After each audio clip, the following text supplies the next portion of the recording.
The Billy Goat's Gruff.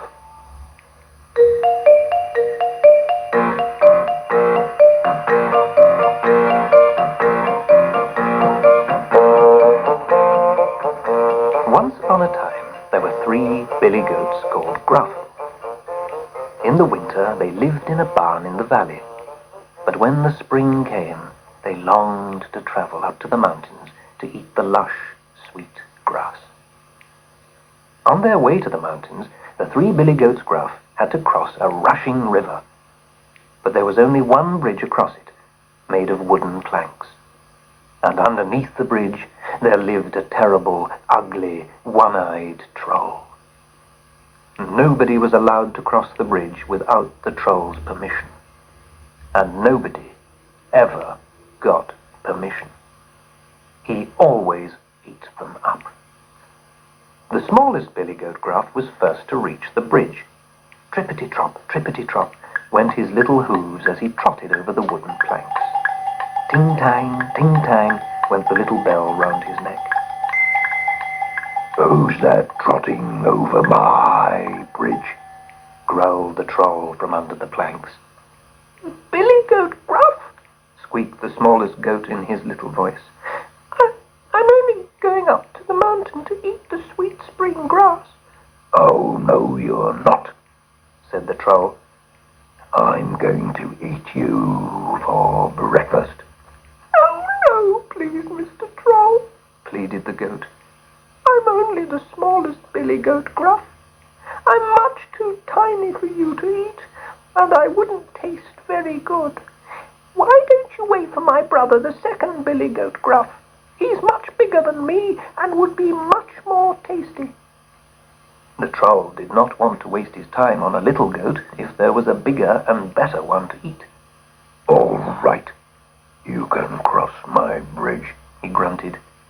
"Go and get fatter on the mountain, and I'll eat you on your way back." So the smallest billy goat Gruff skipped across to the other side. The troll did not have to wait long for the second billy goat Gruff. Clip-clop, went his hooves as he clattered over the wooden planks. Ding dong, went the bell round his neck. "Who's that clattering across my bridge?" screamed the troll, suddenly appearing from under the planks. "Billy Goat Gruff," said the second goat in his middle-sized voice. "I'm going up to the mountain to eat the lovely spring grass." "Oh, no, you're not," said the troll. "I'm going to eat you for breakfast." "Oh, no, please," said the second goat. "I may be bigger than the first billy goat Gruff, but I'm much smaller than my brother, the third billy goat Gruff. Why don't you wait for him? He would be much more of a meal than me." The troll was getting very hungry, but he did not want to waste his appetite on a middle-sized goat if there was an even bigger one to come. "All right, you can cross my bridge," he rumbled. "Go and get fatter on the mountain, and I'll eat you on your way back." So the middle-sized billy goat Gruff scampered across to the other side. The troll did not have to wait long for the third billy goat Gruff. Tromp, tramp, went his great hooves as he stomped across the wooden planks. Bong, bang, went the big bell round his neck. "Who's that stomping over my bridge?" roared the troll, resting his chin on his hands. "Billy Goat Gruff," said the third goat in a deep voice. "I'm going up to the mountain to eat the lush spring grass." "Oh, no, you're not," said the troll as he clambered up onto the bridge. "I'm going to eat you for breakfast." "That's what you think," said the biggest billy goat Gruff. Then he lowered his horns, galloped along the bridge, and butted the ugly troll. Up went the troll into the air, then down into the rushing river below. He disappeared below the swirling waters and was drowned. So much for his breakfast, thought the biggest billy goat Gruff. Now what about mine? And he walked in triumph over the bridge to join his two brothers on the mountain pastures. From then on, anyone could cross the bridge whenever they liked, thanks to the 3 billy goats Gruff.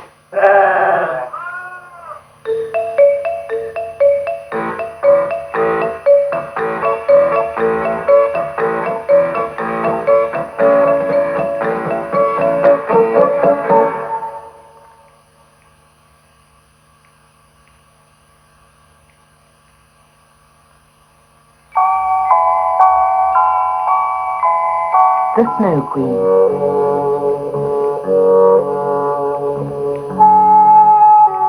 Once, long ago, there was a little boy called Kai and a little girl called Gerda. They lived next door to each other, and they loved each other very much. Between their two houses was a garden where Kai and Gerda played among the flowers all summer long.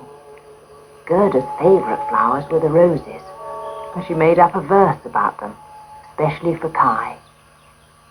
Until the last rose blooms and dies, we will be friends, Gerda and Kai. When winter came, they sat inside by the warm stone and listened to Kai's grandmother telling stories about the wicked Snow Queen. She flies with the sleet and smothers the fields with snow. She stiffens the flowers with frost and freezes the rivers. Her heart is a block of ice, and she would like to make everyone's heart as icy as her own. As the old woman spoke, the wind howled round the house, and a window clattered open. A flurry of sleet blew into Kai's face, and a splinter of ice pierced his eye.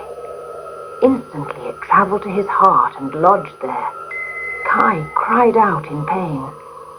But a few moments later, he was laughing again, and Gerda thought no more about it. The next day, Kai went to play in the town square with the other boys. "Can I come?" said Gerda. But Kai turned on her angrily. "Of course not, you're only a stupid girl." Gerda was very hurt. How could she know that the icicle in Kai's heart was turning it to ice? The boys liked to tie their sledges to the farmer's cart, which pulled them across the snow.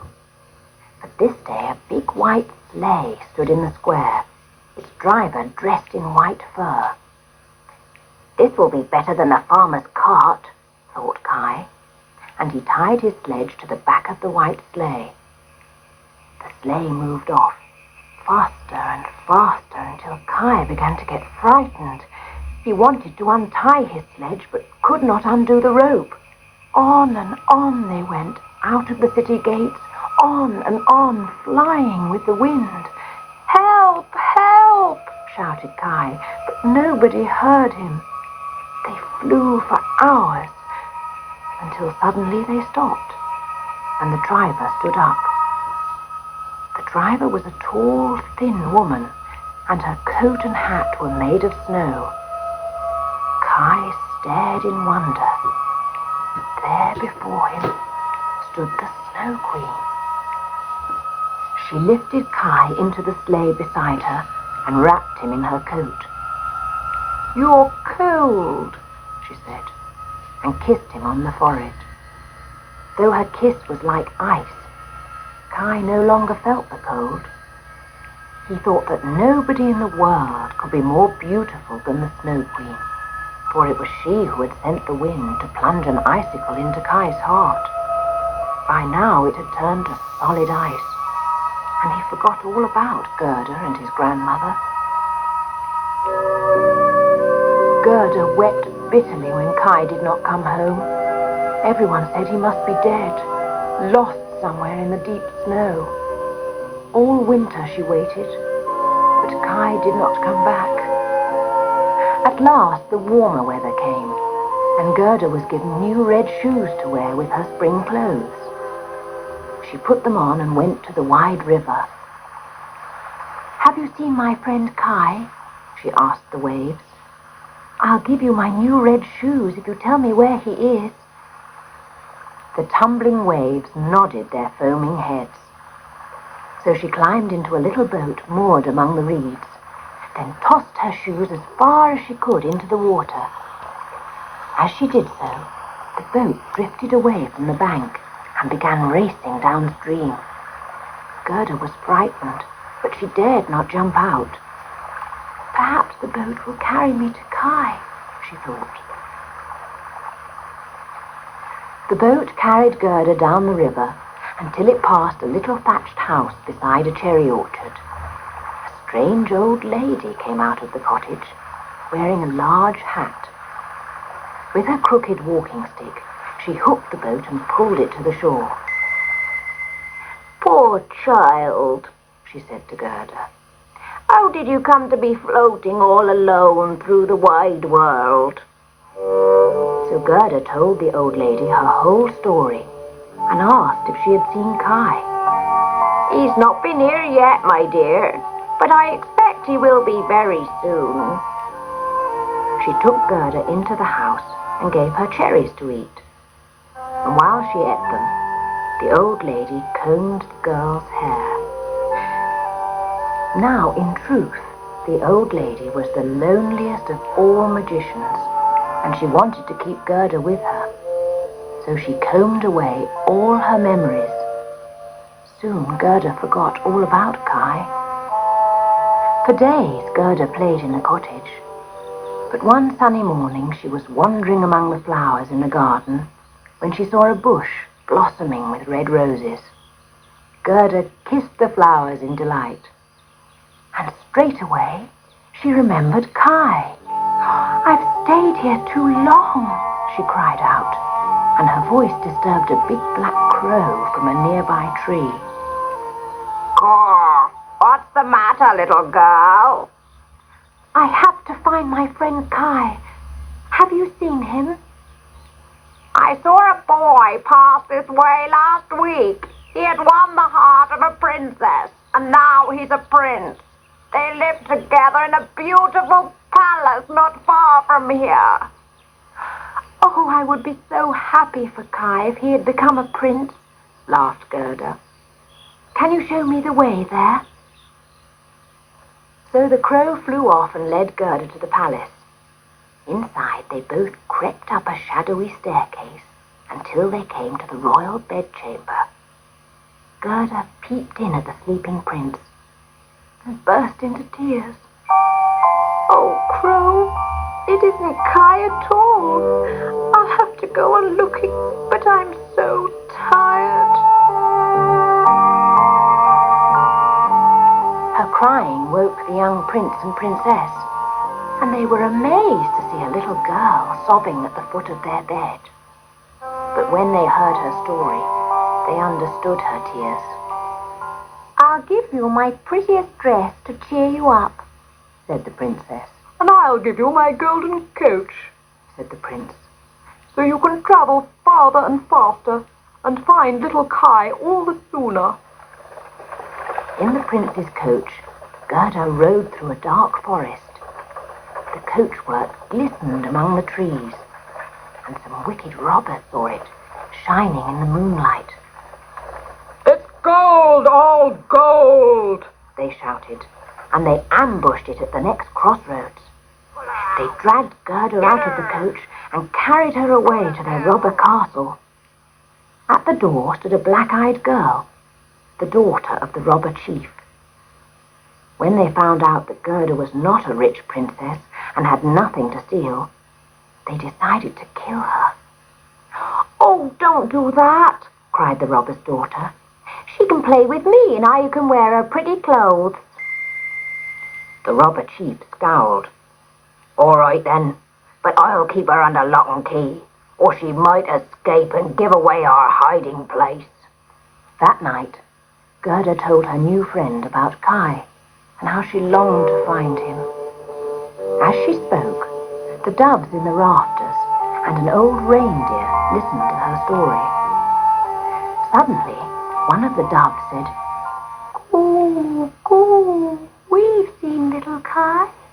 He rode in the Snow Queen's sleigh as she flew towards Lapland. "Ah, yes," said the reindeer. "I was born in Lapland.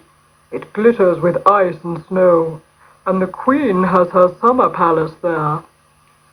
I must get there quickly, exclaimed Gerda. Now I understand why he was unkind to me that day. His heart was turning to ice. The robbers were sleeping. The chief's daughter crept to her father's pillow and stole the key to set Gerda free. "Take her to Lapland," she told the reindeer. "Help her to find Kai." The reindeer was delighted to be going home, and he leapt over the moors and marshes. They travelled for several days and nights, until at last they came to Lapland. It was very, very cold, with ice and snow everywhere. "Look! Over there!" cried Gerda. Sparkling in the distance was the Snow Queen's summer palace, like a mountain of diamonds. Inside her palace, the Snow Queen had made Kai her slave. She was as sharp-tongued and spiteful as frost, forcing him to polish the vast icy floors. He would have wept, but his heart was too frozen for tears.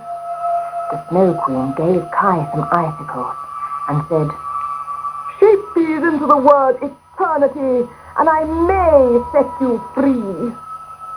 Then she flew away to heap snow on the cities and set down avalanches on the heads of climbers. Kai was left alone with the icicles. His hands were blue with cold, but he felt nothing. He was still trying to shape the word eternity when Gerda found her way into the palace and to his vast frozen room. "Kai," she cried, "I found you at last!" And she flung her arms around him. But Kai stood still and cold and unsmiling. "Who are you? What are you doing here? Are you another of the Snow Queen's slaves? Go away! Let go of me!" Gerda refused to let go. Despite his unkind looks, she wept tears of happiness at seeing him again. And as she cried, her warm tears trickled into Kai's eye and melted the ice in his heart. And Kai remembered her.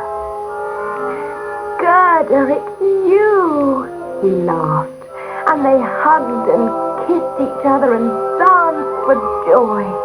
The pieces of ice danced too and shaped the word eternity on the icy floor. "Now I'm free!" cried Kai. "I'm free of the Snow Queen's powers, and my heart is my own again." Gerda led Kai to the place where the reindeer was waiting. As they travelled back, the sun shone brightly, and by the time they reached home, it was summer again, and the roses in the garden were in full bloom.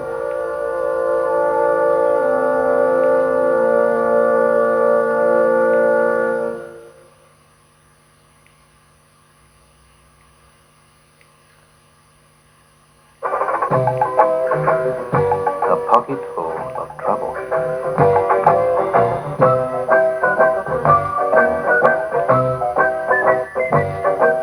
Wilfrid loved the lesson on magnetism. All about magnets picking up pins and magnets picking up other magnets. There's something wonderfully gluey about magnets, except that only metal things stick to them. And then the metal things turn into magnets too. Wilfrid took a book out of the library about magnets. There was even a picture of one on the cover. But it wasn't as much fun. Nothing stuck to it. "I want a real magnet," said Wilfrid.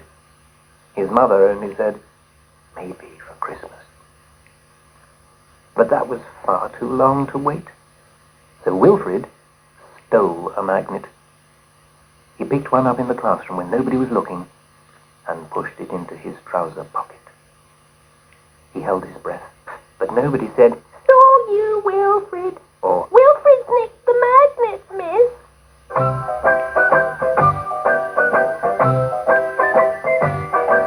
he whistled all the way to the school gates, patting his trouser pocket. Stealing was easy. He might even take it up for a living. As he sat down in the park, he didn't notice the bent iron nail in the grass. It didn't hurt when he sat on it. It was under the pocket with the magnet in. But when he got up, the nail clung to the magnet, even through the cloth of his trousers. It clung so tightly that even if Wilfrid had noticed, he could not have pulled it away. But Wilfrid did notice the tobacco tin. It leapt out of the litter bin by the park gate and clung to the bent iron nail. He was so embarrassed. People might think he smoked. He tugged and pulled, but the tin was magnetic now. It stuck fast. And then the litter bin followed. It tore itself free of its concrete base and bowled out of the park gate. Wilfrid tried to run, but the bin was too fast for him. With a clang, it stuck to the tobacco tin, which was stuck to the bent nail, which had stuck to the magnet. Wilfrid turned up the collar of his blazer and hoped nobody would recognize him. But as he walked past the dairy, a milk float veered onto the pavement. Clang! It buffeted Wilfrid from behind and stuck fast to the litter bin. The milkman, who'd fallen out of his float, picked himself up and shouted and shook his fist. Wilfrid took fright and started to run. But it wasn't easy, with the nail and the tin and the bin and the milk float hanging on behind. It was even more awkward when the number 14 bus joined on. It was full of passengers. Wilfrid cut across the embankment to try and throw them off. But he only succeeded in attracting the 5:30 train to London. It hurtled off the rails and clung to the number 14 bus, the milk float, the bin, the tin, and the nail.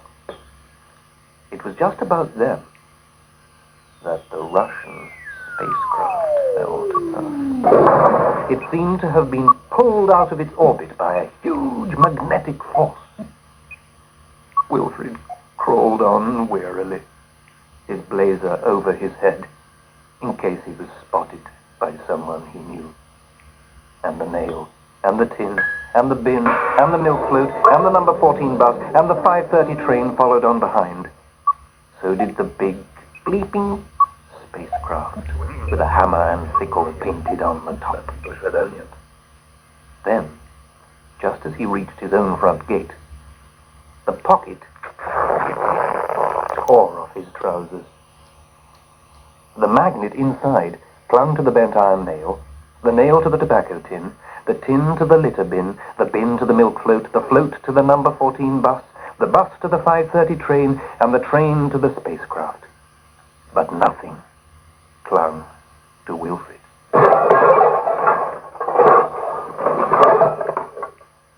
A great heap of magnetic metal lay in the road, and later the men from the council had to come and take it all away. Wilfrid's mother shouted at him for tearing the pocket off his trousers, and Wilfrid decided he would not take up stealing for a living.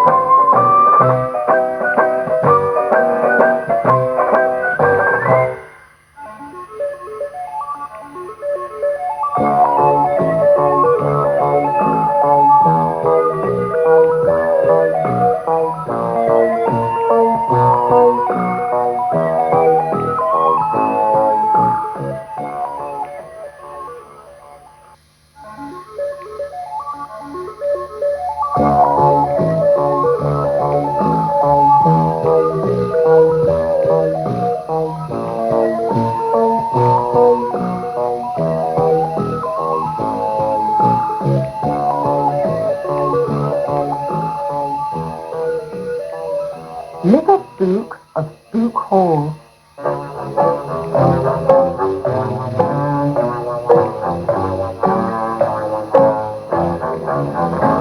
Long ago, a happy family of ghosts lived in a haunted house in the middle of a dark wood. The name of their house was Spook Hall. Nearby were a few cottages and a church. It was the quietest and loneliest village in the land. There were 4 ghosts in the family: Mummy and Daddy Spook, Little Spook, and old Granny Groan. Granny Groan spent her time knitting cobweb socks for the family, while Mummy cooked goblin pies. But Daddy slept all day until the owls woke him at midnight, when it was time for him to go to work. Then he glided through the walls and, boarding his phantom coach, which was pulled by a team of 4 horses, he hurried off to the crossroads. There he stood, shrieking and rattling his chains all night.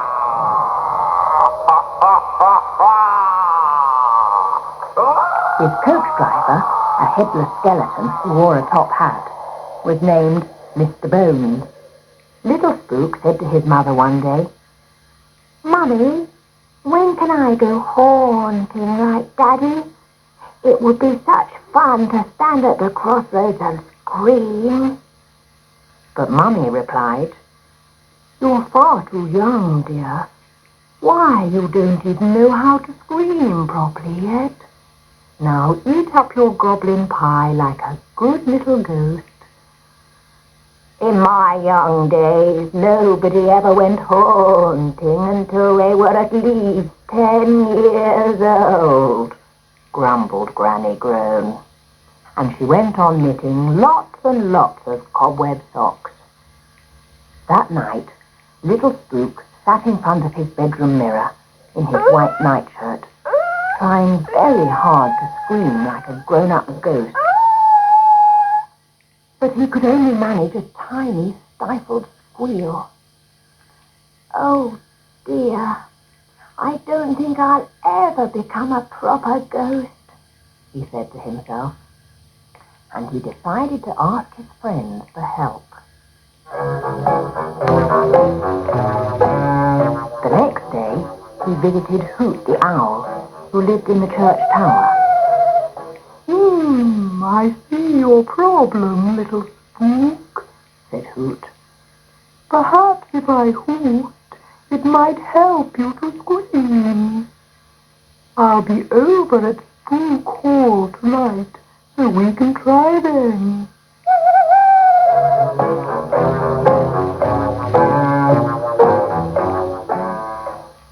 Next, Spook asked Karloff the monster cat, who was kind-hearted but very ugly, to come and meow and howl. "Sure," said Karloff. "I'll see you tonight. My yowls are bound to help." Then he set off to find Monty, the invisible mouse. No one actually ever saw Monty, but you always knew when he was around because he wore tiny Wellington boots, which made dreadful noise as he ran along the floorboards. "Yes, I'll come too," said Monty. "And I'll do my squeak. I've got the loudest squeak in the world."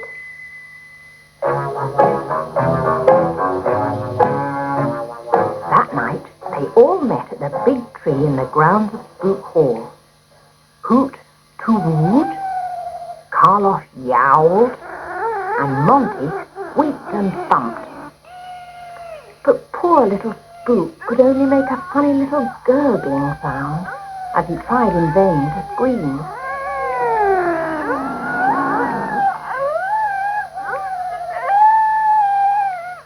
They made so much noise that all the neighbours woke up and complained. The next morning, the landlord arrived at Spook Hall and ordered everyone out of the house. "This is a quiet neighborhood," he said. "We can't have all this noise. You'll all have to go." So all the family, except little Spook and his friends, who hid in the attic, drove off in the phantom coach. Boo-hoo! Cried Mummy Spook. What's to become of my little Spook? Left all alone. Poor little ghost. He's too young even to scream. Not long afterwards, Mr. Gubbins, a new tenant, arrived at the hall. I'll try the place for just one night, and if I like it, I'll stay, he told the landlord. But he did not wait until morning to make up his mind, because when he sat down in the armchair, he woke Karloff, and the monster cat scratched him viciously. Help! Yelled Mr. Gubbins as he ran out of the house. It's a vampire cat! He ran into the garden, out of the front gate, and was never seen again.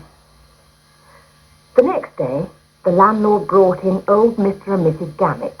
We'll give the place a try for one night, and if we like it, we'll stay, they said. Just as the clock struck midnight, Monty bit Mrs. Gammett's toe.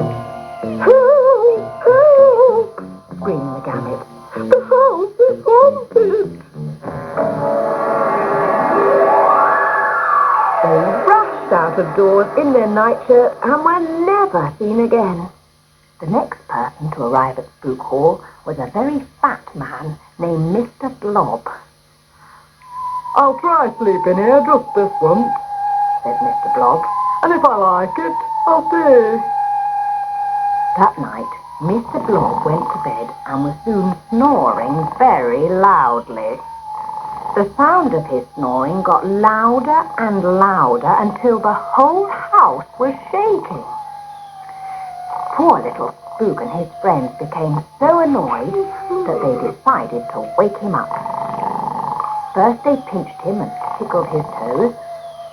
Then Karloff the cat hid under the bed and yowled, while Monty the mouse jumped up and down on the eiderdown in his big heavy boots. But still Mr. Blob just went on snoring, even when Hoot the owl dropped a clock on his head. Mr. Blob just carried on snoring. Just then, two of little Spook's special friends arrived, Boris and Bertie, the Bat brothers, who lived in the church belfry. They pulled Mr. Blob's whiskers and tangled his hair, but even they could not wake him. Finally, little Spook decided to look into the first aid cabinet for some sticking plaster to cover up Mr. Blob's mouth. But instead, he discovered a large box of pills, marked screaming pills. And in smaller letters underneath was printed, "For ghosts with sore throat, take only one at a time." Little Spook swallowed a pill, and then suddenly he gave out a squeak. Then taking a second pill, he discovered he could squeal. And when he swallowed a third pill and opened his mouth, he screamed at the top of his voice right into Mr. Blob's ear. It was the loudest scream anyone at Spook Hall had ever heard. It was so loud that it brought down the ceiling and broke all the windows. It flew Mr. Blob and his bed right out of the window and sent him flying through the air. The scream chased the bed over the church tower, above the tallest trees, and higher into the sky. Up it soared until it finally landed on the moon. But Mr. Blob still just snored and snored. Then the scream turned round and made for home, blowing the village policeman off his bicycle and knocking down all the chimneys. It rushed through the windows of Spook Hall like a whirlwind, hurried up the stairs, through all the bedrooms, out of a window, across the battlements, then fell deep down into the dungeons and was never heard again. said Hoot the Owl and all the others. "Nobody will ever want to sleep in Spook Hall after this." And nobody ever did. So the Spook family moved back into Spook Hall, arriving by the phantom coach. That night, as the clock struck 1, they held a housewarming party to celebrate their return. There was a huge goblin pie to eat and lots of moonbeam wine to drink. And they all began to dance. The Bat Brother flitted through the air. Monty the Invisible Mouse jumped up and down on the floor in his Wellington boots. Karloff the Cat yowled and yowled. Hoot the Owl hooted. Mr. Bones played a tune on his ribs. Granny Groan clicked her knitting needles and groaned happily. Mummy Spook cried joyfully, and Daddy Spook shrieked and rattled his chains. But the loudest shrieks of all came from Little Spook, for he had learned to scream at last. And while everyone else danced and sang, Little Spook just screamed and screamed for joy. He was the happiest ghost in the land.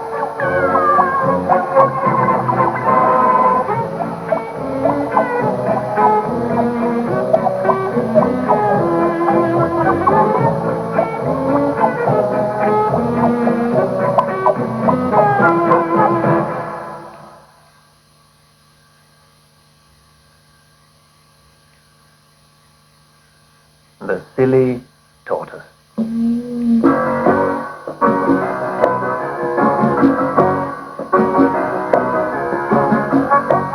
One day, it rained so hard that the whole country was flooded.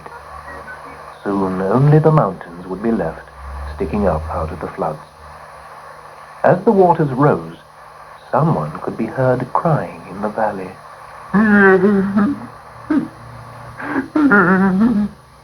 It was a tortoise, the slowest, silliest tortoise you have ever seen. Why are you crying? Honked a goose as it flew overhead.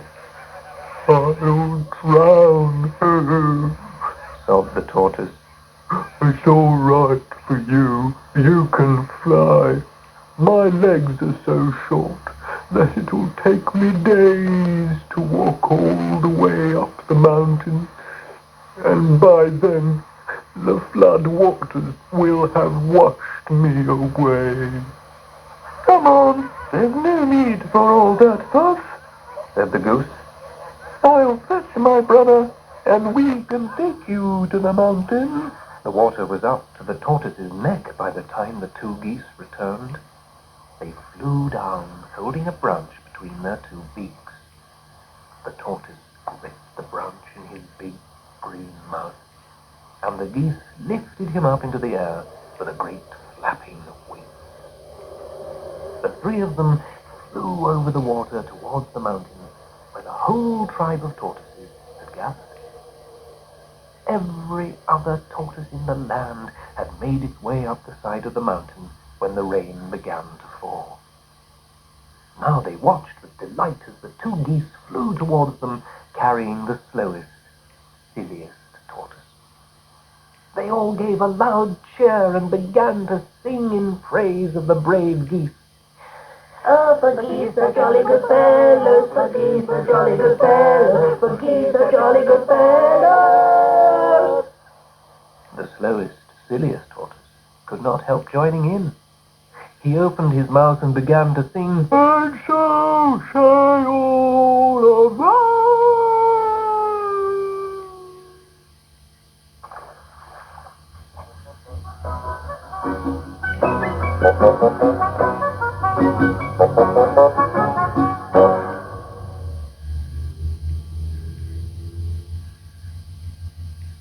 Timbertwig Gets a New Hat.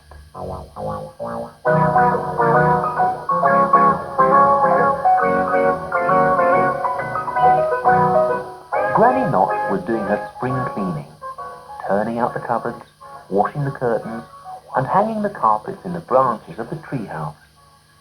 She was down on her knees scrubbing and dusting and polishing. It was all too noisy for Abigail, the magic spider. She left her little house in Timbertwig's hat and scuttled up to the roof to read her book of spells. The hat was left lying on Timbertwig's bed. Timbertwig was in the bath, and he never wore his hat in the bath. "This horrible old hat," said Granny Knot, and she picked it up between finger and thumb and dropped it on the fire. "Granny!" Timbertwig was standing in the doorway wrapped in a towel. "Granny, what have you done?" "I've burnt that mucky old hat of yours, and about time too." Timbertwig rushed over to the fireplace. "But Abigail! What about Abigail? She lived in my hat. Oh, Granny, how could you?" "Oh, dear," said Granny Knot, and she turned a bit pale. "I didn't think, Timbertwig. Oh, I'm ever so sorry." Timbertwig rushed out of doors and climbed up onto the roof of the house. He always went there when he was sad, and he'd never been sadder than today. He was sitting, wedged in between a high branch and the chimney, when a spider crawled down and sat beside him. "Cheer up. You can soon get another hat." "But I can't get another friend like Abigail." "Abigail! You're not burnt to a cinder after all." Abigail explained about hiding on the roof.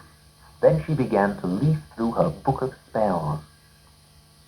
"I'm looking up how you can get a new hat. It says here that you have to visit the Mushroom Man in his cave on Hawthorn Hill." So they both climbed down from the roof and went in search of the Mushroom Man. They left Wiggly Wood far behind and reached Hawthorn Hill just as the sun was setting.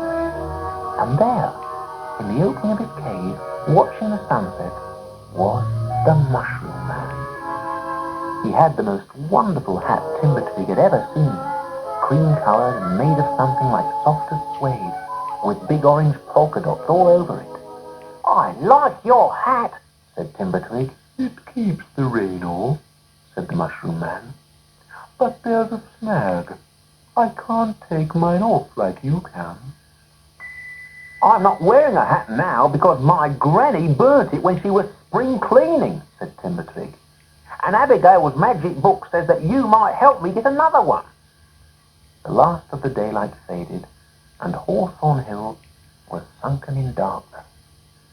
"Oh, I wish I was safe at home in our old hat," Abigail sobbed. It was not like Abigail to cry.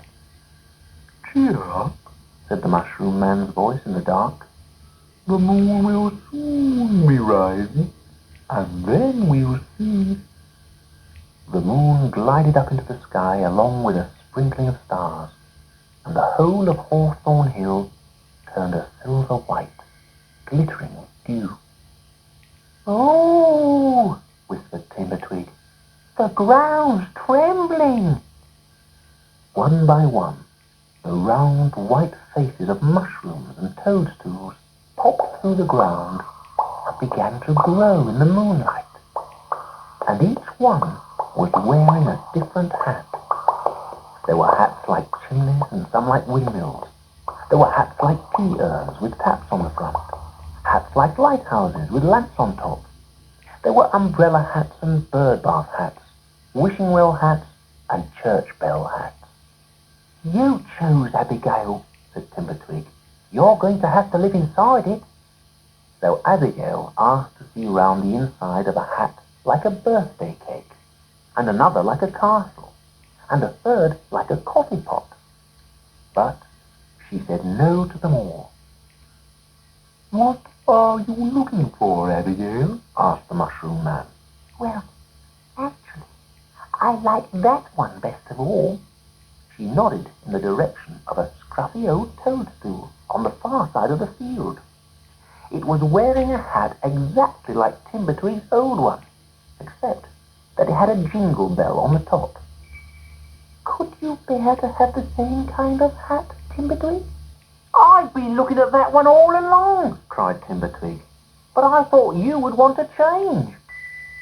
So they chose that hat. The Mushroom Man shook the dew off it, put it on Timbertwig's head, and Abigail climbed inside. They said good night and thank you to the Mushroom Man, but he nodded off to sleep. They were home in Wiggly Wood by dawn. The light was on in the tree house.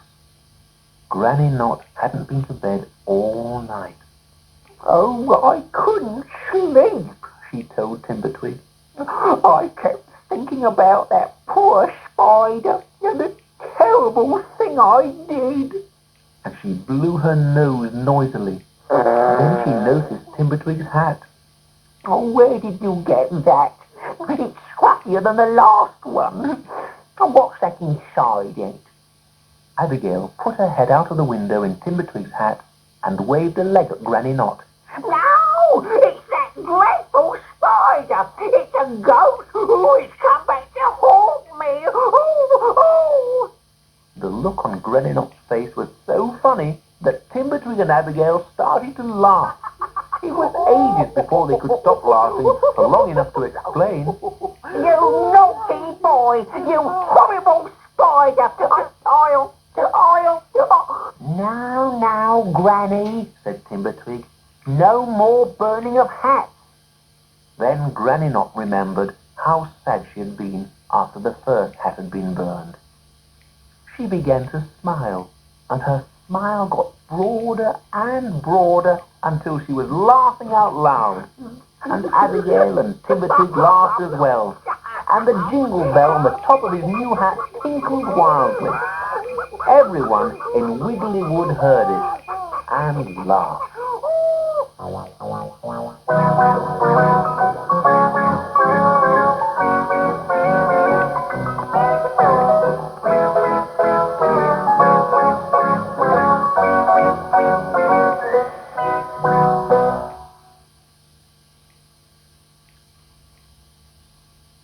Faster than fairies.